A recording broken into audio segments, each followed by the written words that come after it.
Assalamualaikum warahmatullahi wabarakatuh. Perkenalkan, nama saya Oktaviana Putri dengan NIM 2333401.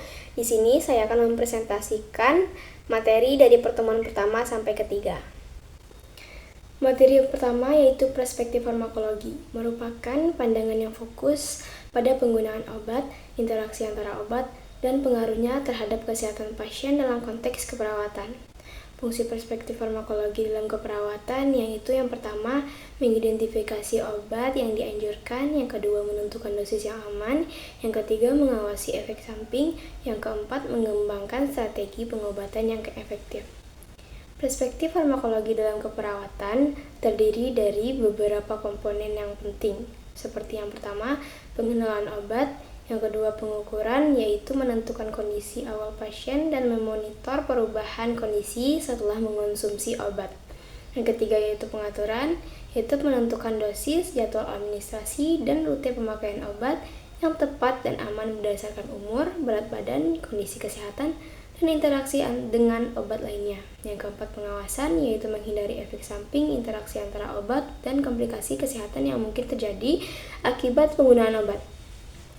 Implementasi perspektif farmakologi dalam keperawatan dapat memberikan manfaat, yaitu yang pertama, meningkatkan kualitas perawatan dan hasil pengobatan. Yang kedua, mengurangi kemungkinan terjadinya efek samping. Yang ketiga, meningkatkan efektivitas penggunaan obat. Yang keempat, menjaga kesehatan pasien dan mengurangi risiko terjadinya komplikasi kesehatan. Materi kedua yaitu terapi komplementer, adalah metode pengobatan alternatif atau integratif yang menggunakan teknik, praktik, dan bahan alami untuk mengurangi stres, meringankan sakit, dan mengurangi efek samping obat konvensional. Jenis terapi komplementer yang sering digunakan dalam keperawatan yaitu yang pertama, terapi fisioterapis, seperti fisioterapi gerak, mengurangi sakit, dan memperbaiki fungsi tubuh. Yang kedua, meditasi dan teknologi stres reduksi, seperti biofeedback dan hipnosis untuk mengurangi stres dan mengurangi efek samping obat. Yang ketiga, terapi psihoterapis, seperti terapi berbasis akuntansi dan terapi kognitif untuk membantu pasien mengatasi stres, kesadaran, dan masalah emosional. Yang keempat, terapi herbal dan bahan alami seperti ekstrak tumbuhan dan vitamin untuk mengatasi sakit dan mengurangi efek samping obat. Terapi komplementer berguna dalam perawatan karena yang pertama, mengurangi stres pasien, yang kedua, meningkatkan kualitas hidup dan kepuasan pasien, yang ketiga, mengurangi sakit dan efek samping obat konvensional, yang keempat, mengubah cara pasien mengatasi penyakit dan memperbaiki fungsi tubuh. Materi yang ketiga yaitu farmakologi. Farmakologi adalah ilmu yang mempelajari tentang obat dan interaksi obat dengan tubuh manusia atau hewan. Farmakologi ini mencangkup berbagai aspek seperti sifat kimia obat, mekanisme kerja obat, efek samping obat, dan interaksi obat dengan zat lainnya. Pengertian farmakologi secara singkat yaitu ilmu yang mempelajari cara kerja obat di dalam tubuh. Prinsip dasar farmakologi yang pertama yaitu farmakognosi, yang artinya mempelajari pengetahuan dan pengenalan obat yang berasal dari tanaman dan zat-zat aktifnya. Yang kedua, biofarmasi, yaitu meneliti pengaruh formulasi obat terhadap efek terapeutiknya. Yang ketiga, farmakokinetika, yaitu meneliti perjalanan obat dari mulai saat pemberiannya. Yang keempat, farmakodinamika, yaitu mempelajari obat terhadap organisme hidup. Yang kelima, toksikologi, yaitu pengetahuan tentang efek racun dari obat. Yang keenam, farmakoterapi, yaitu mempelajari penggunaan obat untuk mengobati penyakit atau gejalanya. Yang ketujuh, farmakogenetik, yaitu mempelajari efek dari variasi genetik, suatu proses yang terstruktur untuk memantau dan mencari efek samping obat. Karakteristik obat, yang pertama yaitu sifat fisik obat, yang kedua ukuran obat, yang ketiga bentuk obat, dan yang keempat desain obat. Mekanisme kerja obat yang pertama yaitu farmasetik, yaitu pembuatan obat, waktu hancurnya, bentuk sediaan obat, melarutnya obat, sampai pelepasan zat aktifnya ke dalam tubuh. Yang kedua, fase farmakokinetik, yaitu semua proses yang dilakukan tubuh setelah obat dilepas dari bentuk sediaannya yang terdiri dari absorpsi, distribusi, metabolisme, biotransformasi, dan ekskresi. Prinsip pemberian obat rasional. Obat rasional merupakan obat yang digunakan sesuai dengan kebutuhan medis dengan indikasi yang sesuai, dosis yang tepat, cara dan lamanya pemberian obat yang sesuai. seperti tepat diagnosis, tepat indikasi penyakit, tepat pemberian obat, tepat dosis, tepat cara pemberian, tepat waktu, tepat lama penggunaan obat, tepat penilaian kondisi pasien, tepat informasi, dan tepat penyerahan. Perkembangan sejarah farmakologi yang pertama yaitu periode kuno, peradaban kuno, menggunakan tumbuhan obat dalam pengobatan tradisional. Tokoh penting kontribusi dari tokoh seperti Hippocrates, Dioscorides, dan Galen dalam mengumpulkan pengetahuan tentang obat-obatan. Yang kedua yaitu periode modern, abad ke-19. Penemuan obat-obatan seperti morfin dan perkembangan farmakologi eksperimental. Abad ke-20, revolusi farmasi dengan penemuan antibiotik dan penggunaan obat-obatan untuk pengobatan penyakit seperti kanker. Abad ke-21 yaitu perkembangan teknologi dalam penelitian farmasi seperti bioteknologi dan genomika memungkinkan pengembangan terapi yang lebih spesifik. Selanjutnya yaitu farmasi, adalah ilmu yang mempelajari seluk-beluk mengenai obat. Ilmu farmasi adalah terapan dari 3 bidang ilmu yaitu kedokteran, kimia, dan biologis. Ruang lingkup ilmu farmakologi tak hanya berfokus pada bidang eksakta, melainkan juga pada bidang ilmu sosial seperti manajemen farmasi dan farmaekonomi. Selanjutnya yaitu adalah farmakokinetik, yaitu cabang ilmu farmakologi yang mempelajari interaksi antara obat dan tubuh dari segi pergerakan obat dalam tubuh. Farmakokinetik fokus pada proses yang pertama yaitu absorpsi, yaitu proses pengambilan obat oleh tubuh dari lokasi aplikasi seperti darah pada konsumsi oral atau pembahasan, atau pada kulit pada topikal atau transdermal.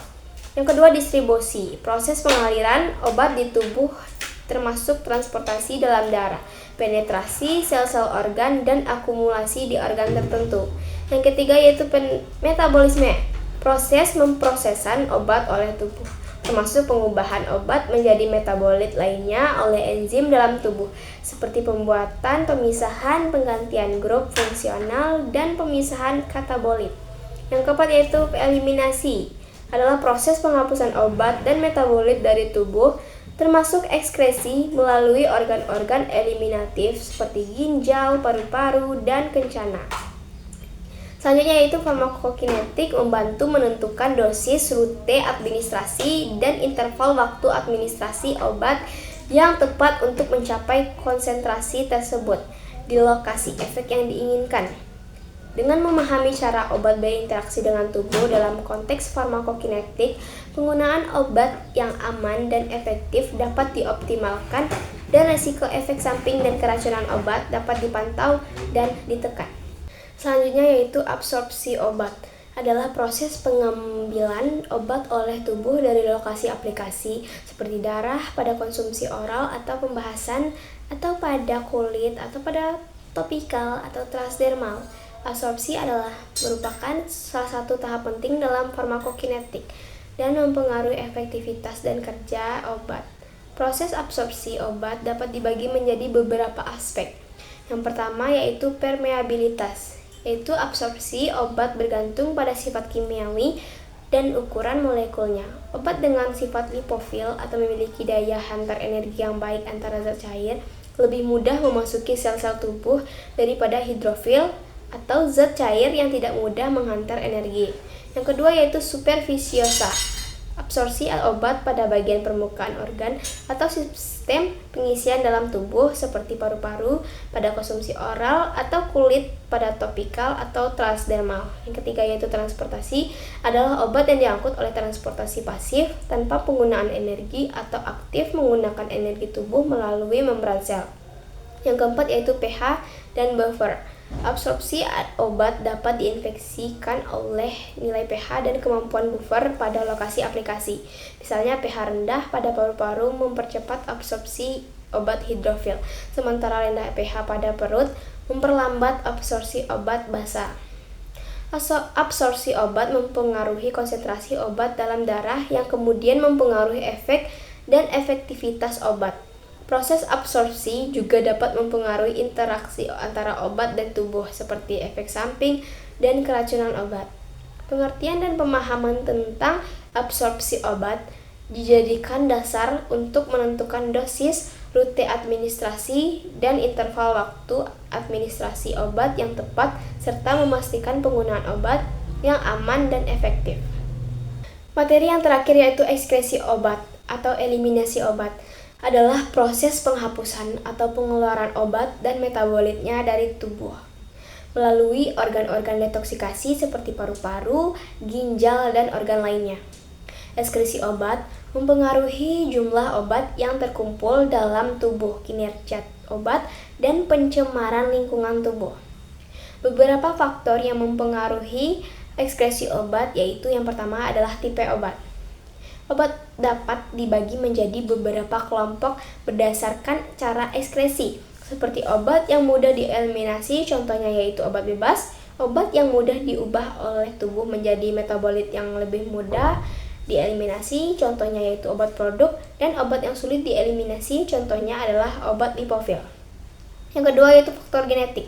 Faktor genetik dapat mempengaruhi kinerja enzim-enzim yang berperan dalam metabolisme dan ekskresi obat seperti enzim pemrosesan tubuh atau yang disebut dengan sitokrom P450 dan enzim-enzim pada ginjal yang berperan dalam pemrosesan konjungsi. Variasi genetik ini dapat mempengaruhi kecepatan dan efektivitas ekskresi obat. Yang ketiga yaitu faktor umur. Ekskresi obat dapat berubah dengan umur, terutama pada paru-paru dan ginjal. Kemampuan paru-paru dan ginjal untuk mengeluarkan obat mengurangi dengan naiknya umur, yang dapat mempengaruhi kinerja dan efektivitas obat. Yang keempat yaitu kondisi kesehatan. Kondisi kesehatan tubuh dapat mempengaruhi ekskresi obat. Contohnya penyakit paru-paru atau ginjal dapat mengurangi kinerja organ tersebut dalam mengeluarkan obat yang dapat mempengaruhi konsentrasi obat dalam tubuh dan efektivitasnya. Baik, dengan berakhirnya materi terakhir yang saya bacakan, maka berakhir pula presentasi saya hari ini. Assalamualaikum warahmatullahi wabarakatuh.